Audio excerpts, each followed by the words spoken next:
निर्णय ले ही चुके हो तो विलंब क्यों जलंधर? जाओ दूसरी गुफा में प्रवेश करो।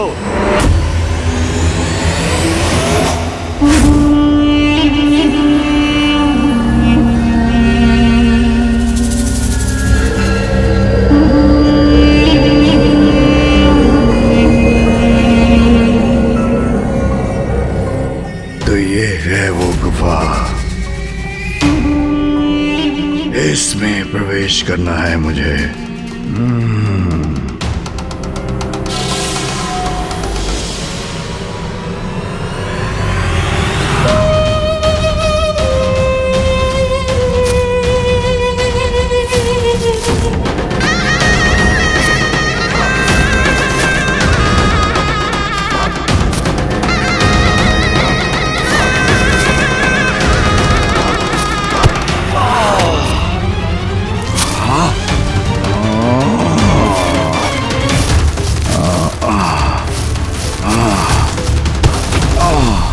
ये कैसी परीक्षा ले रहे हैं शुक्राचार्य?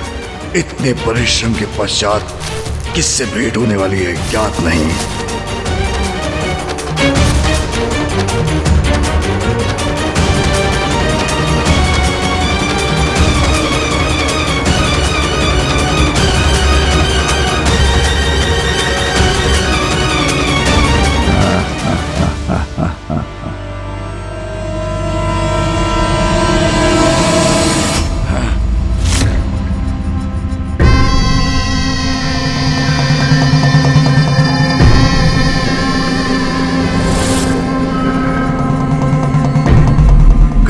यहाँ भी सदगुरु ने किसी ब्रह्मजाल का कूचक्र रचा हो। सावधान रह के आगे बढ़ना होगा मुझे।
यह सौर किसकी प्रतीक्षाया है?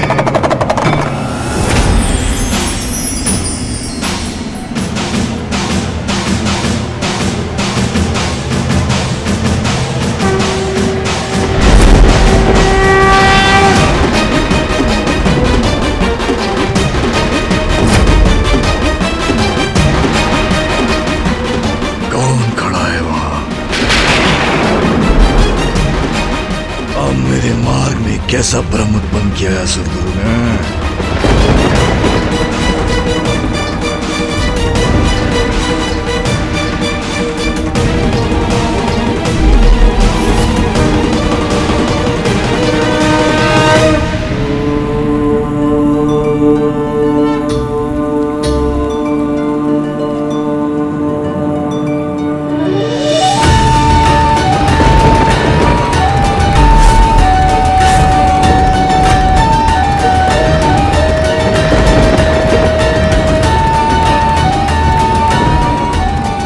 प्रतिरूप रचकर मुझे भ्रमित करने का प्रयास किया है इस बार।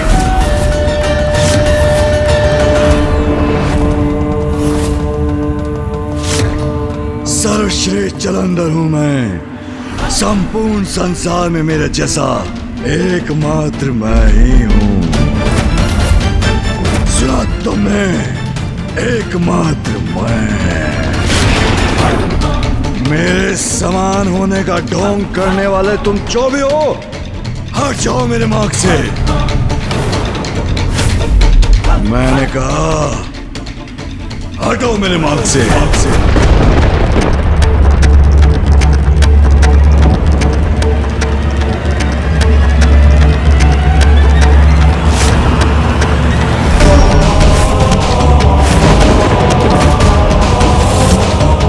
जो भी है अत्यंत भव्य है, इसका रूप दिव्यता से परिपूर्ण है।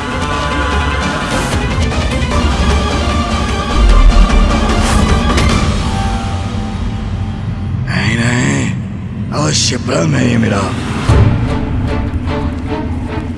इस बार मैं किसी भ्रम में नहीं फंसूंगा। उस दुष्ट असुर गुरु ने मुझे कोई पाठ सिखाने के लिए रचा है इसे। हट जाओ मेरे मार्ग से। तुम सत्य हो, भ्रम नहीं। ये तुमने कैसे जाना? तुम्हारे साथ शब्दों की क्रीड़ा का समय नहीं है मेरे पास। हट जाओ मेरे मार्ग से। हट जाओ।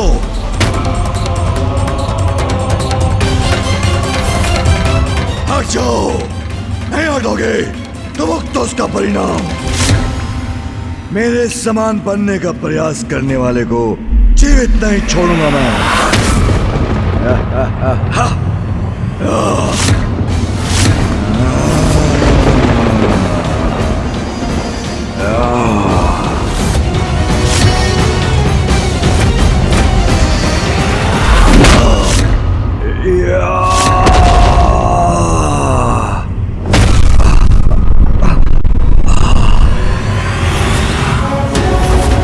अब कहो, क्या तुम्हें अब भी कोई भ्रम प्रतीत होता है?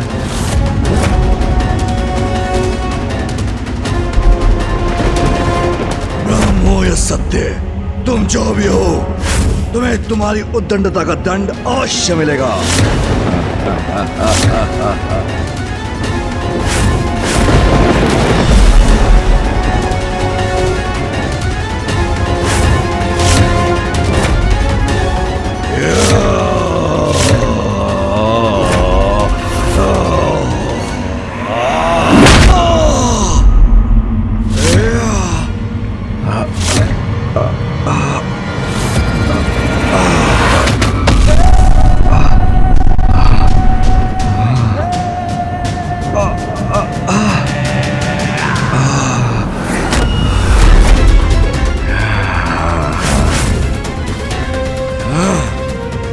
ये कैसे संभव है? सर्वश्रेष्ठ जलंधर हूं मैं, शक्तिशाली हूं मैं, भगवान हूं मैं। मेरे विरुद्ध जो भी खड़ा होगा उसका अंत करूंगा मैं।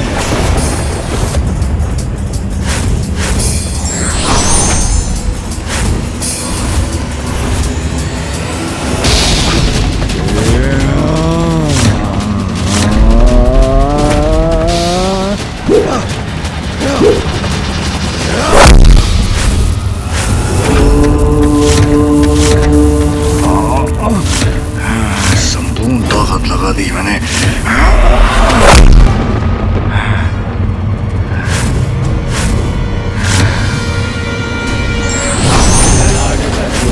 ये क्या हो रहा है?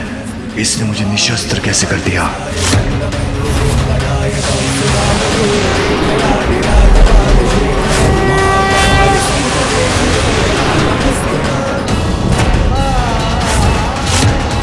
इतना विशाल काय कैसे हो गया ये?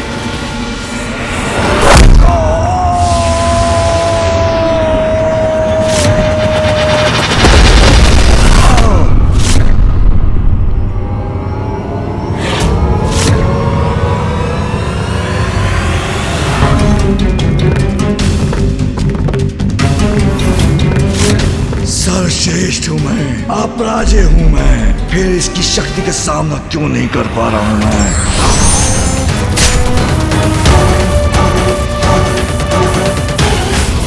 ये त्रिशूल से क्या करना चाहता है? मैं तुम्हारे समान नहीं, तुम मेरे समान होने का ढोंग कर रहे हो, इसलिए तुम्हें जीवित रहने का कोई अधिकार नहीं।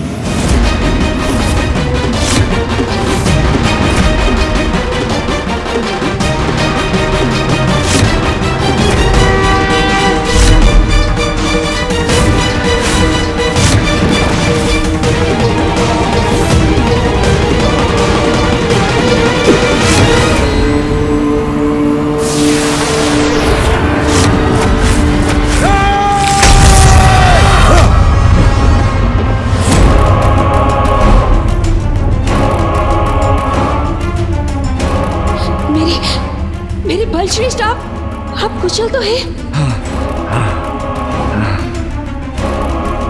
कहो जलंधर, इस बार गुफा में क्या देखा तुमने? मैं देखा कि मेरे समान एक योद्धा ने मेरा वध कर दिया, किंतु जब तक मेरी पत्नी जीवित है, कोई मेरा वध कैसे कर सकता है? तुम्हें उस गुफा में जिनके दर्शन हुए जलंधर, जिनको अपने किसी भी वार से लेश मात्र भी हानि नहीं पहुंचा सके, सर्वश्रेष्ठ, सर्वोत्तम, सर्वशक्तिशाली, सर्वोच्च, काल के काल, महाकाल, स्वयं महाकाल है, स्वयं महाकाल है, स्वयं महाकाल है,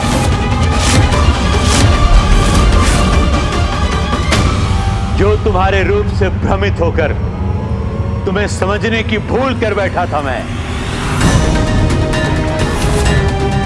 महादेव अर्थात शिव।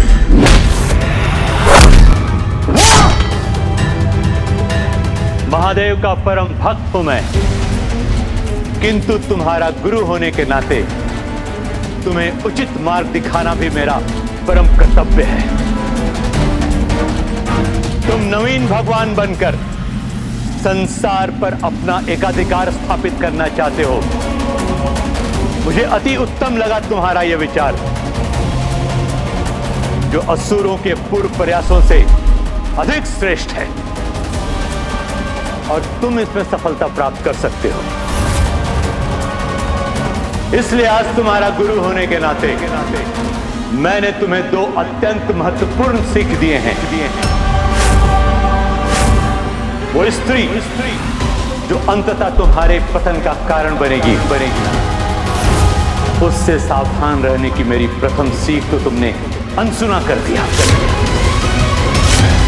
आप कितने भी प्रयास कर लें असुर गुरु, किंतु मेरे प्रिय बलश्रेष्ठ मेरा साथ कभी नहीं छोड़ेंगे।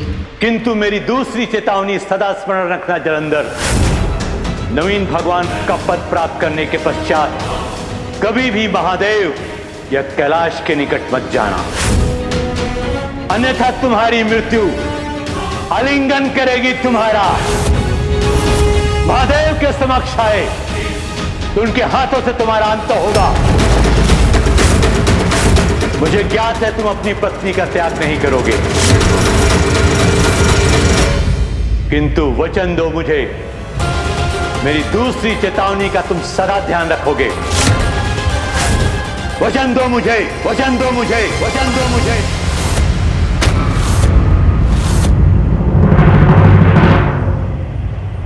उचित है असुर गुरु, वृंदा का त्याग नहीं कर सकता मैं, किंतु मैं वचन देता हूँ, नवीन शिव बनने के बाद मैं कैलाश के निकट भी नहीं जाऊंगा।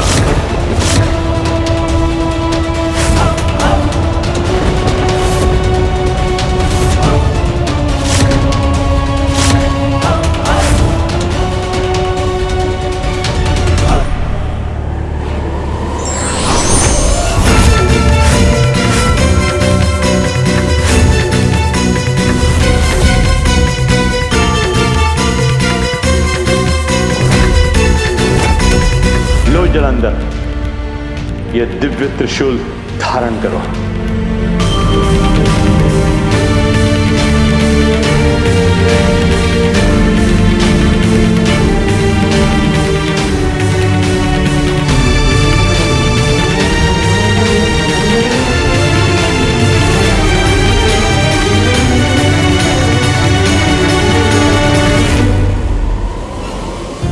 महादेव के क्रोध से उत्पन्न होने के कारण उनके क्रोध की शक्ति है तुम में।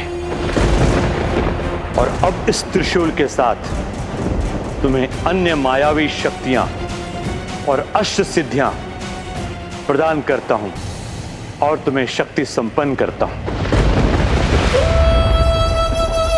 जलंधर, अपने दोनों हथेलियों को मेरे सामने लाओ।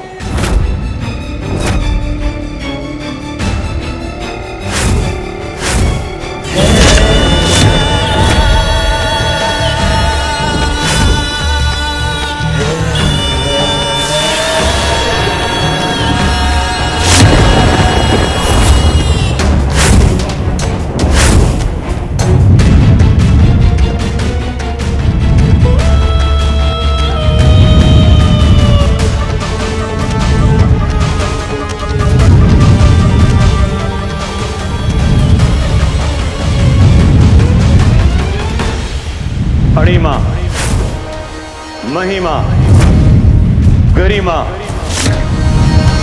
लघिमा, प्राप्ति, प्राकर्म, इशिता और वशिता प्रदान करता हूं।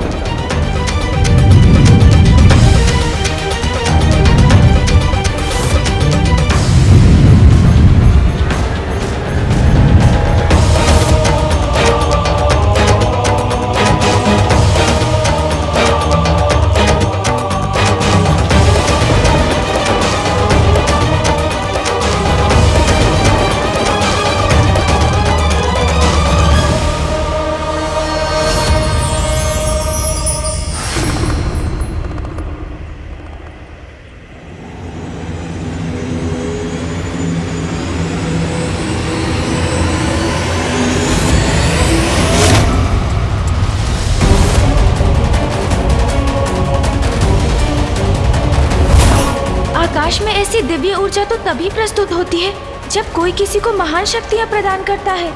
ये दिव्य प्रकाश तो वहीं से उत्पन्न हो रहा है जहाँ गुरु शुक्राचार्य अपना तप कर रहे हैं।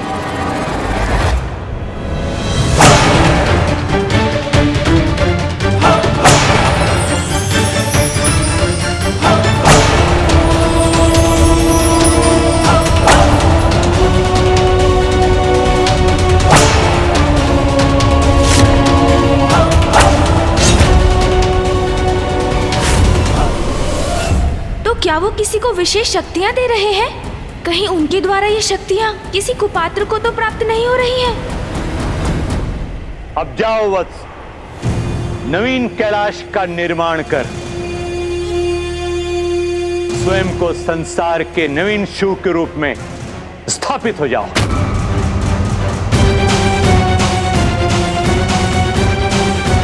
सर्वश्रेष्ठ तो था मैं, अब इन शक्तियों को प्राप्त कर सर्वोच्च भी बन जाऊंगा मैं। धन्यवाद गुरुदेव। जाओ जलंधर, किंतु स्मरण रखना, कैलाश से सदैव दूर रहना। ये दूरी ही तुम्हें तुम्हारे अंत से दूर रखेगी।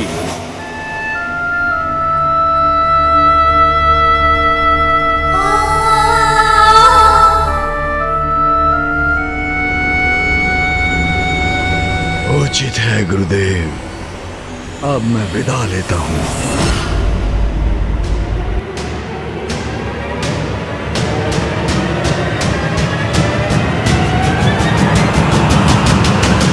जाओ जलंधर, संसार में असुर साम्राज्य स्थापित करो।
कैलाश का स्वामी हूँ। मैं हूँ परम पिता परमेश्वर शिव शिव शिव।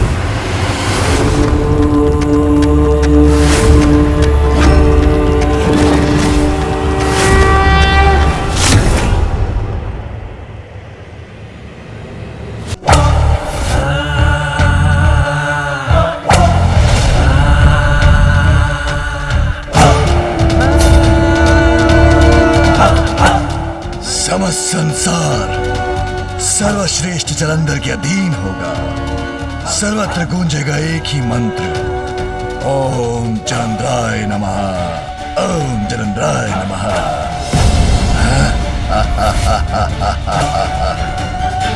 यक्ष तत्व सर्वत्र मेरा ही आधिपत्य होगा अब।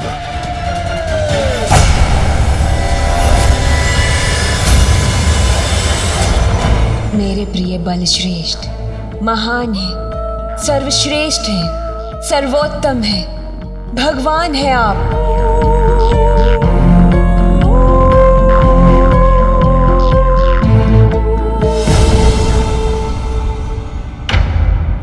अनंत काल से समस्त ब्रह्मांड में कैलाश तो एक ही है और एक ही हो सकता है। फिर ये एक अन्य कैलाश उत्पन्न करने का इतना बड़ा दुस्साहस किसने किया? कौन है जिसे अपने अंत की भी चिंता नहीं? अंत नहीं भैया, ये तो आरंभ है उस विपदा का जिसकी चेतावनी फूफा जी ब्रह्मदेव और ऋषि अगस्त्य ने दी थी।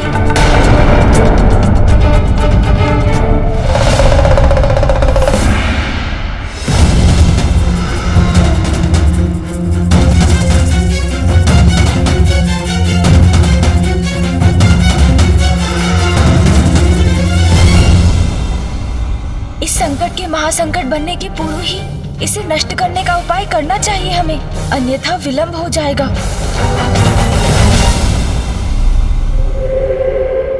बधाई हो मेरे प्रिय बलश्रेष्ठ। वृंदा सर्वश्रेष्ठ तो आप थे ही, किंतु आज आपने अपनी इच्छा शक्ति से वो कर दिखाया जो आज के पूर्व कोई नहीं कर पाया। स्वयं को सर्वोच्च सिद्ध कर दिया आपने।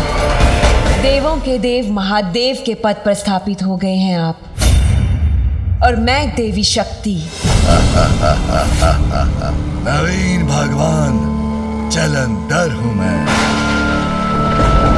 समस्त संसार एक ही मंत्र जपेगा, ओम जलंधराय नमः, ओम जलंधराय नमः। अवश्य प्रभु, ऐसा ही होगा। वृंदा, यहाँ से आरंभ होगा नवीन ईश्वर का साम्राज्य।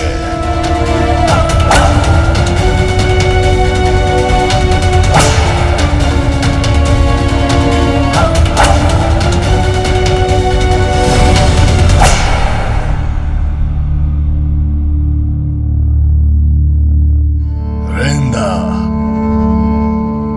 यह देवों के देव महादेव का कैलाश इतना तुच्छ, इतना साधारण, स्वयं को ईश्वर कहता है।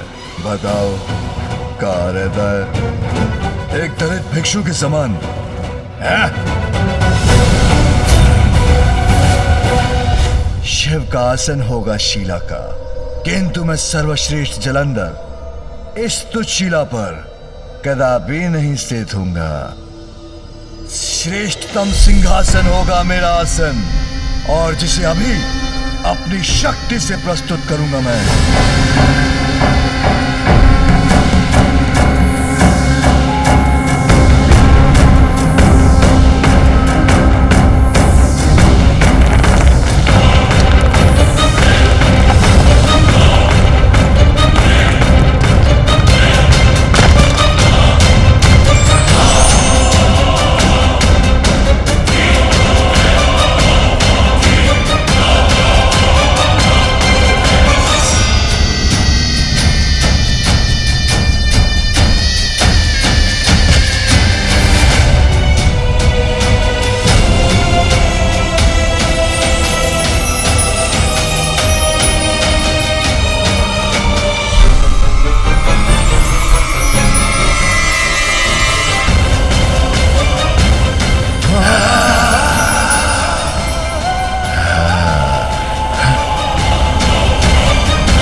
अब ये सर्वश्रेष्ठ जलंधर की योग्य है सिंहासन। नवीन सिंहासन के अनुरूप ही परिवर्तन होगा यहाँ।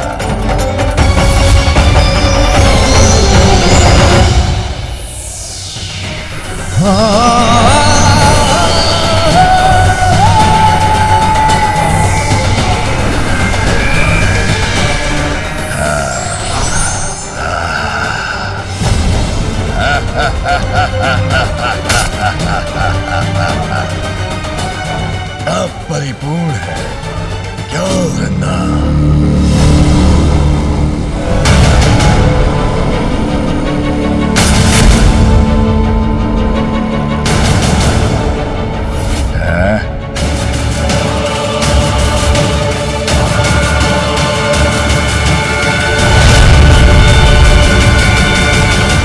लज्जानी आदि ने स्वयं को ईश्वर कहलाने में कैसे ईश्वर हैं ये, जैसे तुच्छ भवन में निवास करते हैं। क्या मेरा नवीन भगवान का अपनी पत्नी के साथ इस प्रकार के जीर्ण शीर्ण भवन में निवास करना उचित है?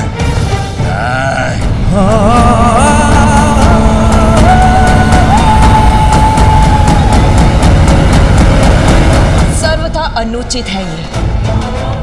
नवीन भगवान सर्वश्रेष्ठ जलंधर की पत्नी हूँ, स्वयं देवी हूँ, और मेरा इस साधारण से भवन में प्रवेश करना भी मुझे शोभा नहीं देता। मैं इसमें कदापि नहीं रहूंगी।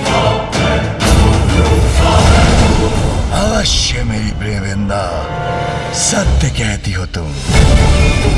सर्वश्रेष्ठ भगवान जलंधर अत्यंत भव्य और विशाल भवन का निर्माण करेगा तुम्हारे लिए। शिव की पत्नी रहती होगी ऐसे जीर्ण शीर्ण भवन में, किंतु भगवान जलंधर की पत्नी रहेगी ऐसे भवन में जो संसार के समस्त वैभव से परिपूर्ण होगा।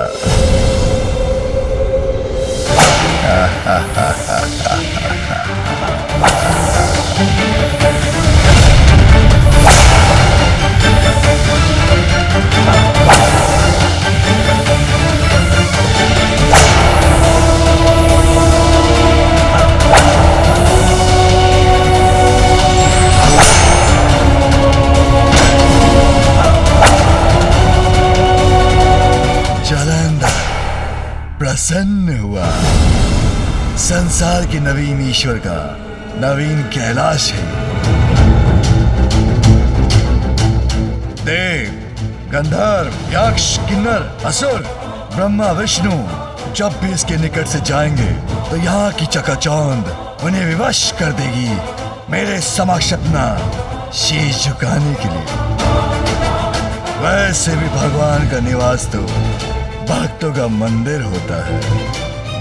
मेरे कैलाश की चमक दमक सभी को स्मरण कराएगी कि ये भगवान जलंधर का निवास है। अब यही एकमात्र मंदिर है उनका।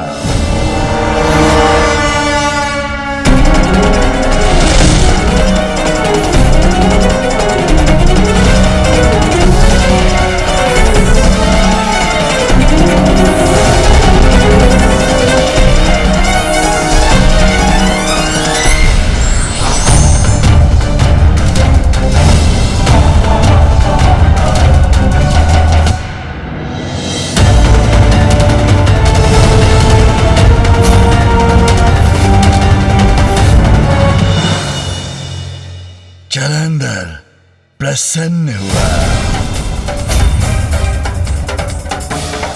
ये भगवान तो साधारण कंद मूल और फल आदि का आहार करते होंगे, किंतु सर्वश्रेष्ठ भगवान जलंधर इस जलाशय में विचरण करने वाले स्वादिष्ट मीन को अपना भोजन बनाएगा।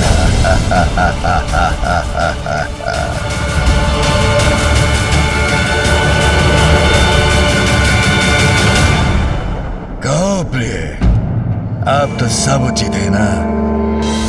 उचित क्यों नहीं होगा स्वामी? सब सर्वथा उचित है। आप शिव से भी अधिक शक्तिशाली हैं और मैं पार्वती से भी अधिक सुंदर, और हमारा ये कैलाश सबसे अधिक सुंदर, पूर्ण रूप से स्थापित हो चुके हैं नवीन भगवान, सर्वश्रेष्ठ जलंधर। आइए प्रभु, अपना आसन ग्रहण कीजिए। अवश्य वृंदा, आसन तो अवश्य ग्रहण करना चाहिए।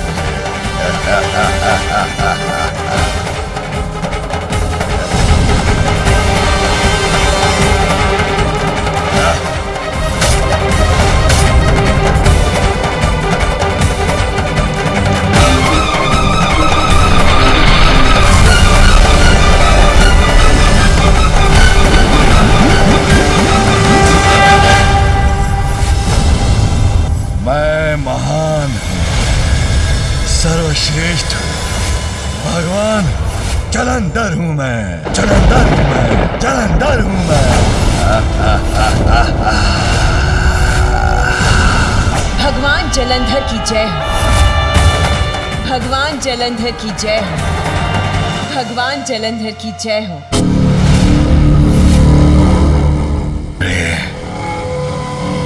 एक कार्य और शेष है, मेरे नाम की जय जयकार सर्वत्र गूंजना शेष है। ओम जलंधराय नमः, ओम जलंधराय नमः, ओम जलंधराय नमः। प्रिय, इसके लिए तो मुझे सभी लोगों की यात्रा करनी चाहिए, देवताओं को भी अपना परिचय देना चाहिए। नहीं मेरे प्रिय बलश्रेष्ठ, ऐसा करना आपको शोभा नहीं देता। क्या शिव स्वयं अन्य लोगों की यात्रा कर सभी को अपना परिचय देते हैं? देवताओं को स्वयं आना होगा यहाँ।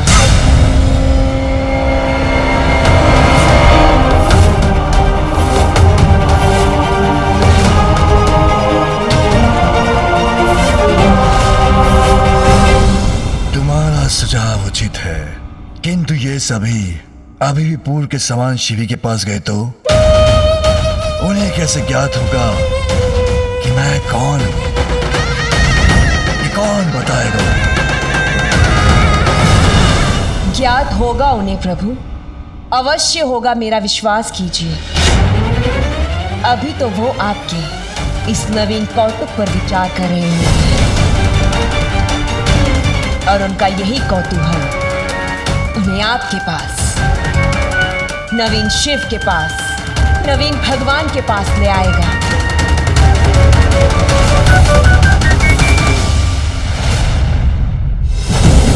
अपने कौतुक से कौतूहल तो अवश्य उत्पन्न किया है मैंने।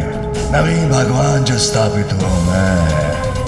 मेरे प्रिय बलश्रेष्ठ के समक्ष नतमस्तक होने देवताओं को आना ही होगा यहाँ। आनंद आएगा जब सभी देवता मेरा नमन, मेरा अभिवादन करने के लिए विवश हो जाएंगे।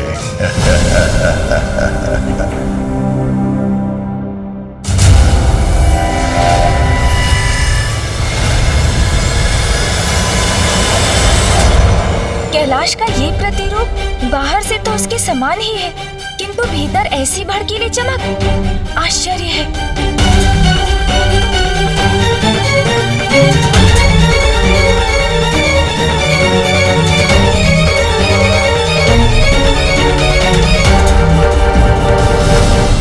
अब तो ये घटना और विचित्र रूप ले रही है।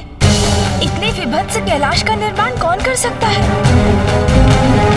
इस घटना ने तो मुझे चिंता में डाल दिया है। इतना तो साहस, कैलाश के समक्ष उसके प्रतिरूप का निर्माण कर लिया है किसी ने।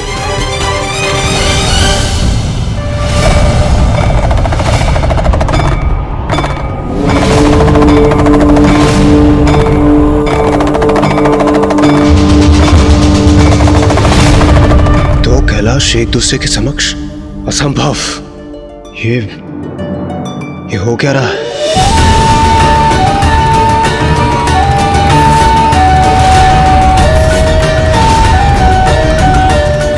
इंद्रदेव, ये जो हो रहा है ये उचित नहीं है। हमें यथाशीघ्र वहां जाकर इसका कारण ज्ञात करना चाहिए। सूर्यदेव उचित कह रहे हैं देवराज, मुझे किसी बड़े अनिष्ट की आशंका हो रही है। हाँ देवराज, हमें अति शीघ्र वहां जाना चाहिए। वास्तविक कैलाश से पूर्णतः भिन्न विचित्र है ये कैलाश, किंतु इस दूसरे नवीन कैलाश के पीछे अंततः रहस्य क्या है, ये मुझे ज्ञात करना ही। मैं भीतर जाकर देखता हूँ ये क्या है और किसने उत्पन्न किया है इसे। रुकिए इंद्रदेव, इसके विषय में हमें कुछ भी ज्ञात नहीं। कहीं अंदर प्रवेश करके आप पर कोई संकट ना आ जाए।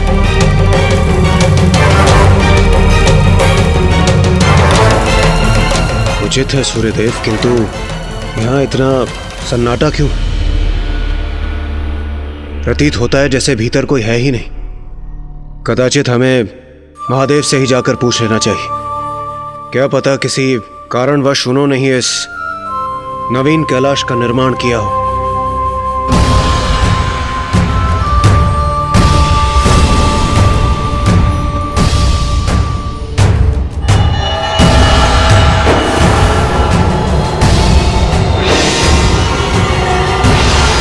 अब अचानक ही हलचल कैसी?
ये तो स्वयं महादेव है।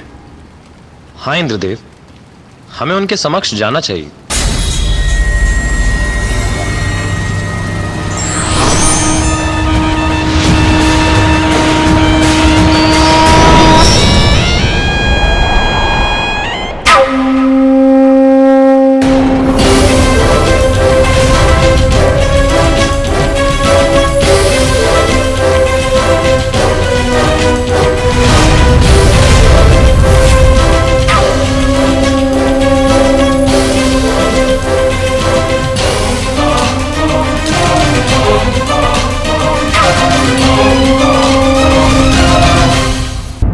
अचंभे की बात है, देखने में तो ये साक्षात महादेव प्रतीत हो रहे हैं, किंतु ये उनके साथ कौन है? कदाचित ये माता पार्वती तो नहीं। किंतु महादेव इतने दिखावे और आडंबर के साथ? नहीं नहीं, यह संभव है। इंद्रदेव, यहाँ कुछ तो अनुचित हो रहा है। हाँ देवराज, महादेव की सरलता तो विख्यात है। मृत पशु चर्म जिनके वस्त्र हैं, जो अपने देह पर भस्म धारण करते हैं, जिनके गले की शोभा भुजगेंद्र सर्प है, जिनके पास सब कुछ है, किंतु वे उससे विरक्त होकर एक तपस्वी की भांति रहते हैं। वो भला ऐसा वैभव और ये बहुमूल्य आभूषण क्यों स्वीकार करेंगे, जो मेरी नगरी में भी नहीं है? सूर्यदेव सत्य कहते हैं, कुछ तो अत्यंत अनुचित घटित हो रहा है यहाँ।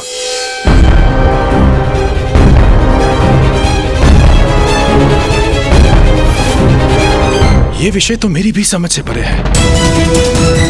महादेव एक नवीन कैलाश की रचना क्यों करेंगे? हाँ, और कुबेर देव भी उचित कह रहे थे। महादेव की सरलता के विपरीत है यह आडंबर। अर्थात निश्चित रूप से ये महादेव नहीं है। देवगण, हमें प्रस्थान करना चाहिए। देवताओं, अपने भगवान के दर्शन किए बिना कहाँ जा रहे हो तुम?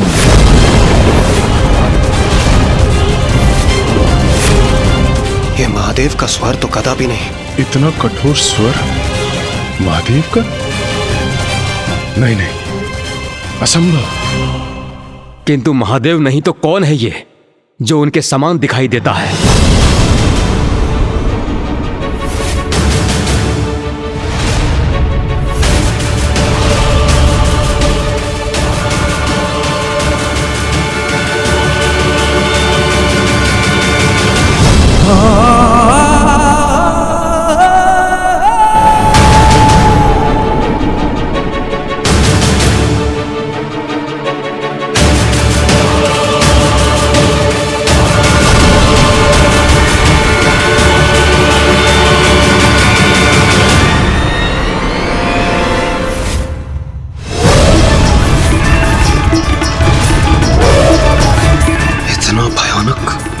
कौन है ये और स्वयं को भगवान पुकारने का दुस्साहस कैसे कर रहा है? और ये हमें आशीर्वाद क्यों दे रहा है? मैं हूं जलंधर, तुम सबका वास्तविक भगवान, तुम सबका वास्तविक भगवान, तुम सबका वास्तविक भगवान।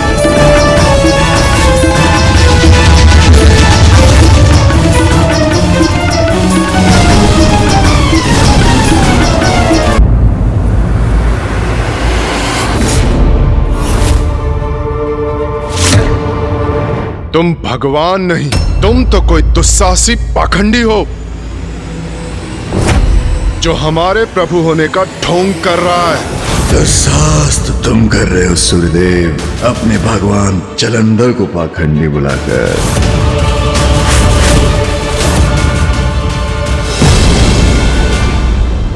स्वामी, मैंने कहा था ना आपसे कि सभी देवता आपसे भेंट करने अवश्य आएंगे। यही सही समय है, इन्हें अपना परिचय दे दीजिए, बता दीजिए इन्हें कि आप कौन हैं।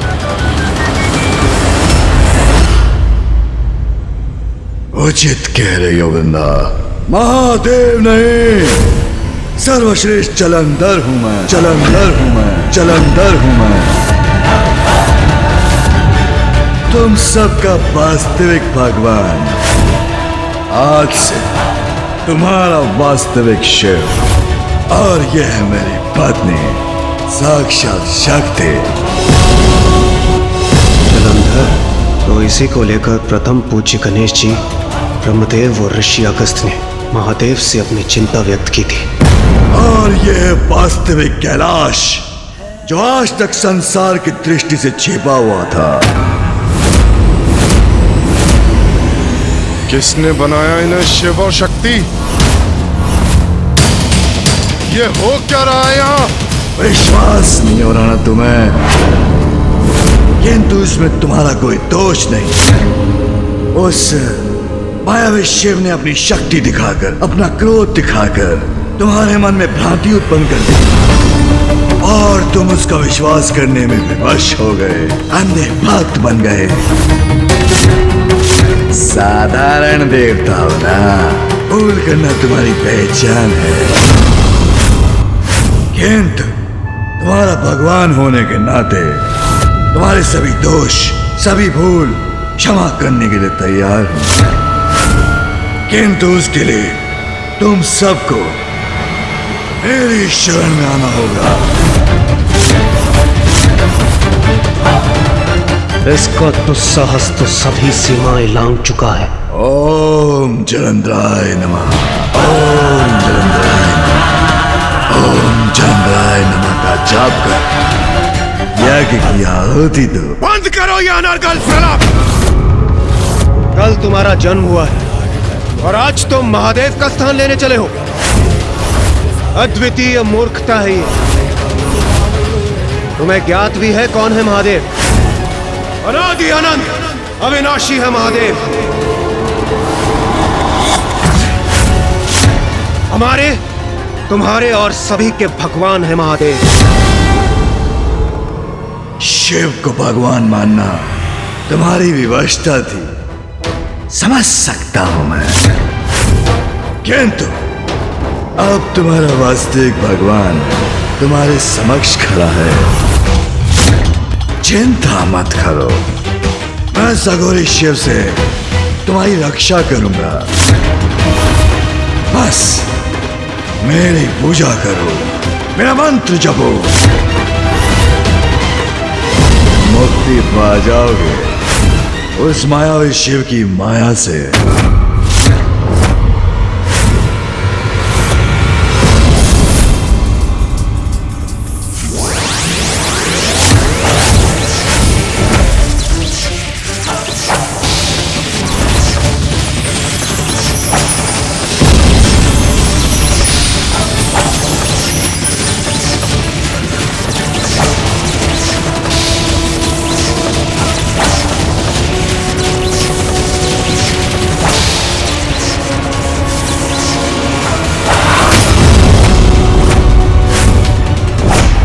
प्रकट हो चुका हूं, पहचानो मुझे, मैं हूं तुम्हारा ईश्वर।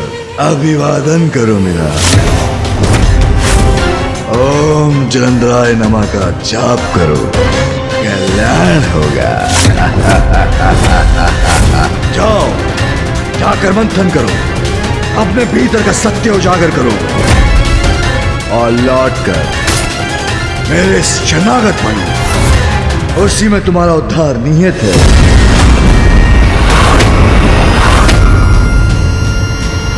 सुना नहीं क्या कहा प्रभु ने? भगवान जलंधर के विश्राम का समय हो चुका है। आप लोग प्रभु का प्रसाद ग्रहण करें और प्रस्थान करें यहाँ से।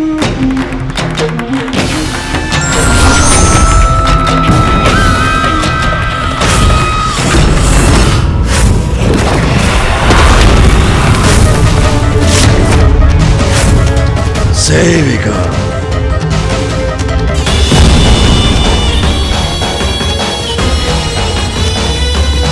ये प्रसाद इन सभी देवताओं को दे दो।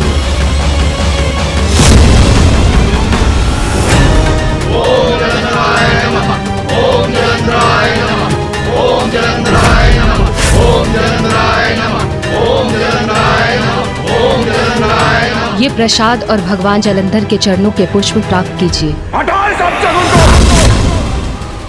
हमें शीघ्र महादेव के पास जाकर सूचित करना चाहिए।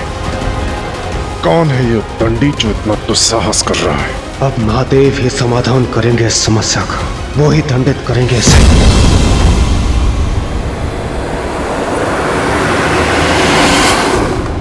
महादेव देखने में वो आप ही का प्रतिरूप। हाँ प्रभु, और वो स्वयं को वास्तविक ईश्वर कहता है। स्वयं को ईश्वर कहता है? उसका इतना दुस्साहस! इतना ही नहीं प्रभु, उसने अपने लिए कैलाश के प्रतिरूप का भी निर्माण कर लिया। अब वही उसका निवास होगा। हाँ पिताश्री, कैलाश का वो भद्दा और भड़कीला प्रतिरूप तो हमने भी देखा है। इतने स्वर्ण आभूषणों और रत्नों से लदा हुआ है वो कि कोई भी उसे चाह कर भी अनदेखा नहीं कर सकता। कैलाश तो वो पावन स्थान जहाँ भोग विलास की किसी सामग्री का कोई स्थान नहीं। भक्ति की सरिता बहती है यहाँ। कैलाश का प्रतिरूप करने वाला उसका इतना मन भी नहीं समझ सका। प्रभु, कौन है ये दुष्ट उद्दंड पाखंडी जलंधर? देवराज इंद्र, आपका अहंकार जिसके जन्म का कारण है, अंततः आपकी उससे भेंट हो ही गई। ये क्या कह रहे हैं महादेव? इंद्रदेव है उसके जन्म का कारण? देवराज पर छोड़ी गई मेरी क्रोधाग्नि का प्रतिफल है जलंधर।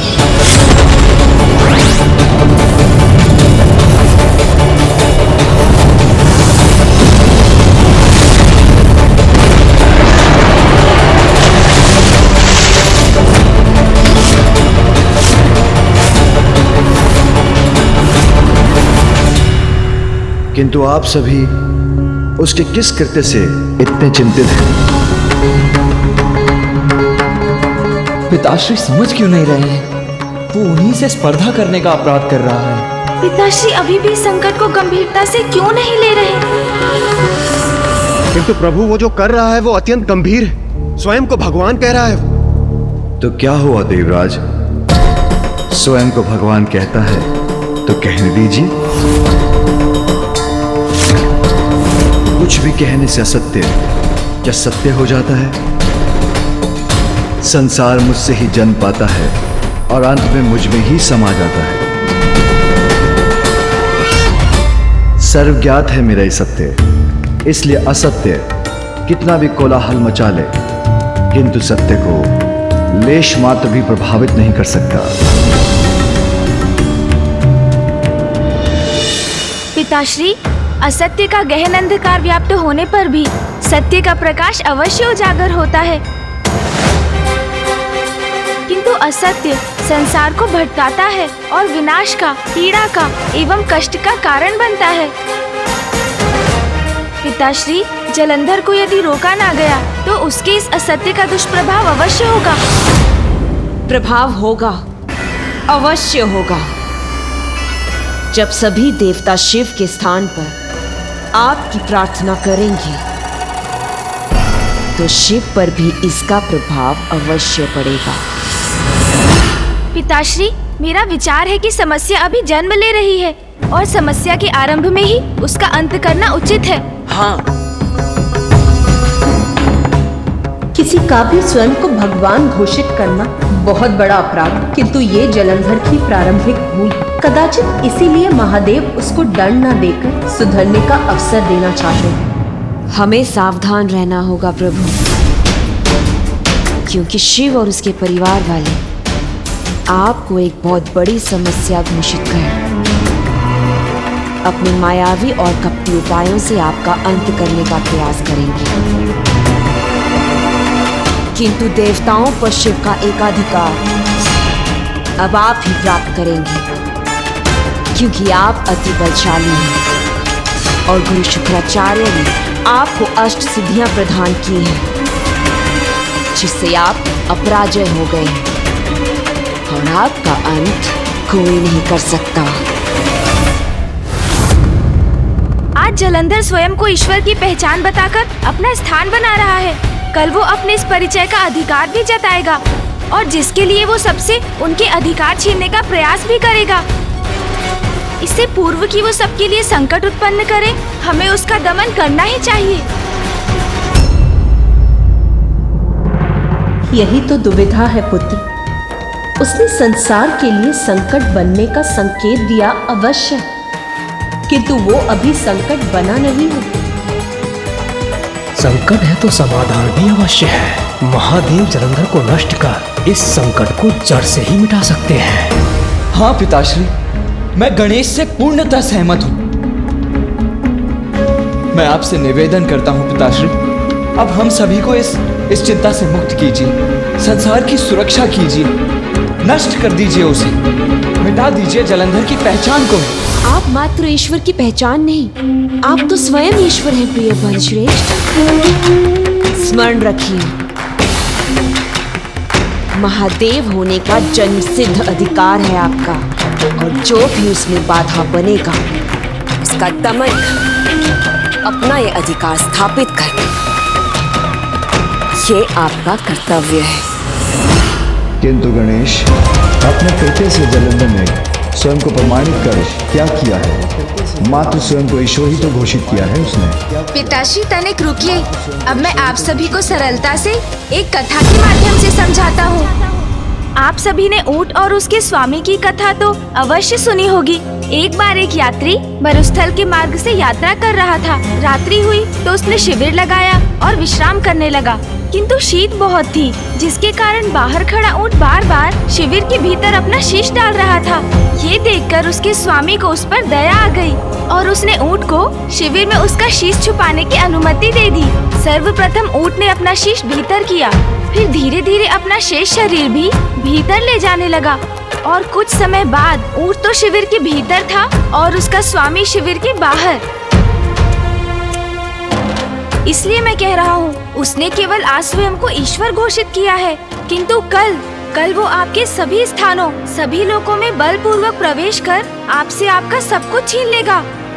कुछ लोग शरणागत बनकर आते हैं जिन्हें शरण भी देनी चाहिए, किंतु जैसे ही वो अपनी जीवन शैली, अपने विचार, अपना धर्म उन पर ही थोपने लगे जिन्होंने उन्हें शरण दी है, तो उनको उनका स्थान दिखाना आवश्यक हो जाता है। जलंधर तो शरणागत बनकर भी नहीं आया, अपितु वो तो हम सभी को शरणागत बनाने के विचार से आया है। इसलिए पिताश्री, यदि समय रहते हमने जलंधर को नहीं रोका तो वो सबके लिए संकट बनकर उभरेगा।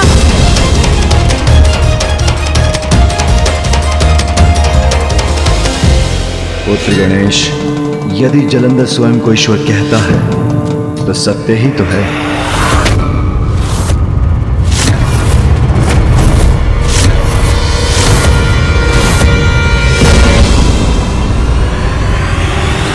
प्रिय बलश्रेष्ठ, सभी देवताओं को आदेश देकर उन्हें अपने समक्ष नतमस्तक होने पर विवश कर दीजिए। उचित कहती है वृंदा। मेरे भगवान जलंधर का तिरस्कार करने का तू साहस करे, वो तुझ देवता, ये मुझे कदापि स्वीकार नहीं। अब देवताओं को ज्ञात होगा मेरे बलश्रेष्ठ सबसे श्रेष्ठ है, भगवान है, वो समस्त संसार को अपने अधीन करे। किंतु कैसे पिताश्री, ये सत्य कैसे है? मेरा अंश तो सभी में है। मैं कार्तिकी में हूँ, मैं उमा में हूँ, प्रत्येक शिला में हूँ, प्रत्येक नदी में मैं हूँ। वायु, जल, अग्नि, पृथ्वी और आकाश,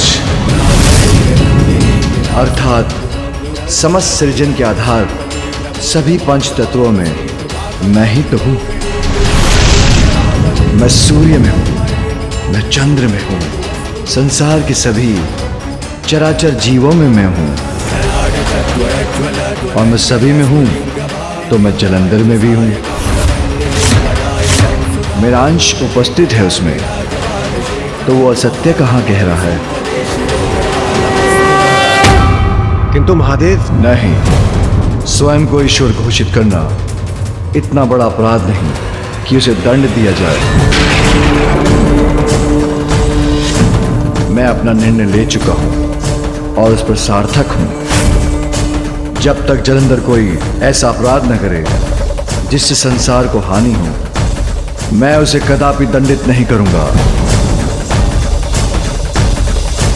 किंतु महादेव,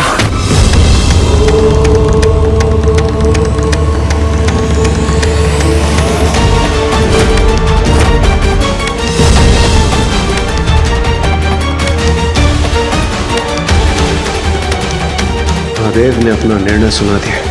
यदि उनके अनुसार अभी कुछ करने की आवश्यकता नहीं है तो हमें भी प्रस्थान करना चाहिए। अब आप सभी हमें प्रस्थान करने की अनुमति दीजिए।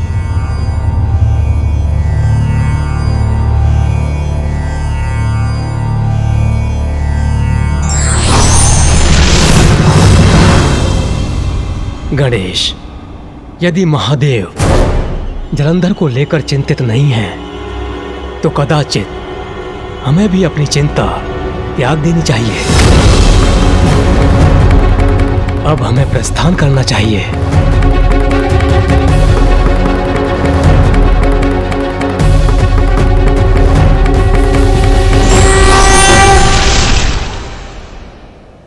पुत्र गणेश, मुझे ज्ञात है इस घटना से तुम्हारा मन बहुत अशांत है।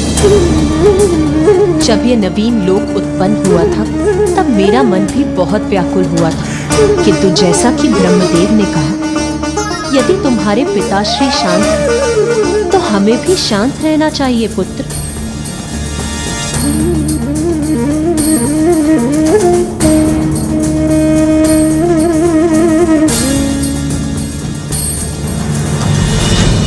जगत पिता है पिताश्री।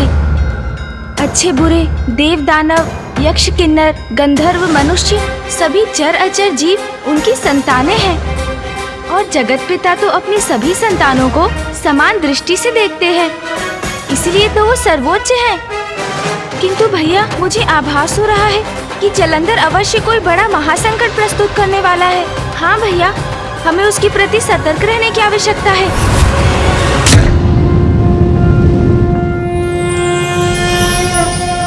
विकर्तनो विवस्वांश्च मार्तण्डो भास्करो रविः लोक प्रकाशकः श्रीमान् लोकचक्षुर्मुहेश्वरः लोक साक्षी त्रिलोकेशः कर्ता हर्ता तमिस्त्रः तपनस्तापनश्चैव शुचिः सप्ताश्ववाहनः।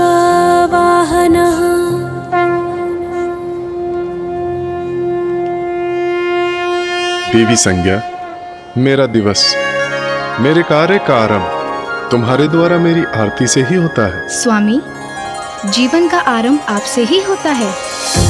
सभी प्राणी, समस्त प्रकृति, यहाँ तक कि वृक्ष आदि भी अपने जीवन के लिए आप पर ही निर्भर हैं। स्वामी, आपके उदय होने से नवीन दिवस का आरंभ होता है, इसलिए मेरा आपकी आरती करना उचित भी है और मेरा परम सौभाग्य भी। सत्य कहा तुमने प्रिय, अब हमें जाना होगा।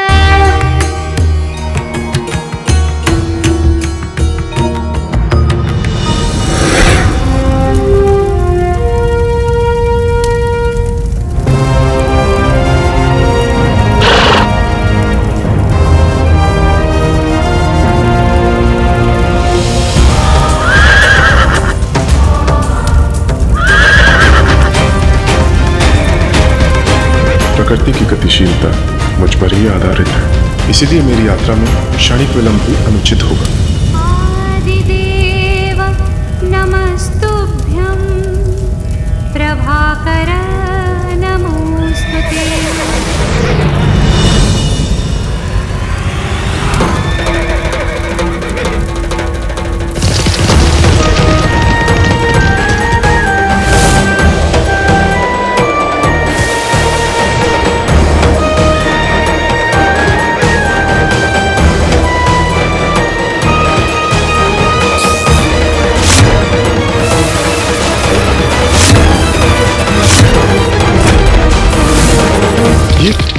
ये क्या आ गया मेरे समक्ष?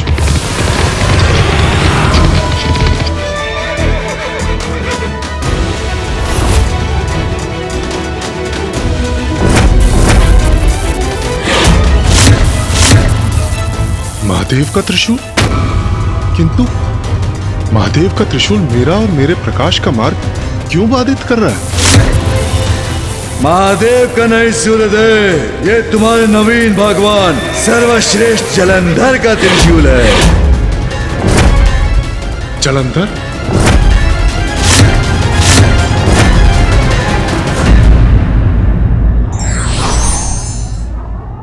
संकट को सामने देख हमें किसी भी प्रकार की शीघ्रता नहीं करनी चाहिए, अपितु सोच विचार कर कोई भी कदम उठाना चाहिए।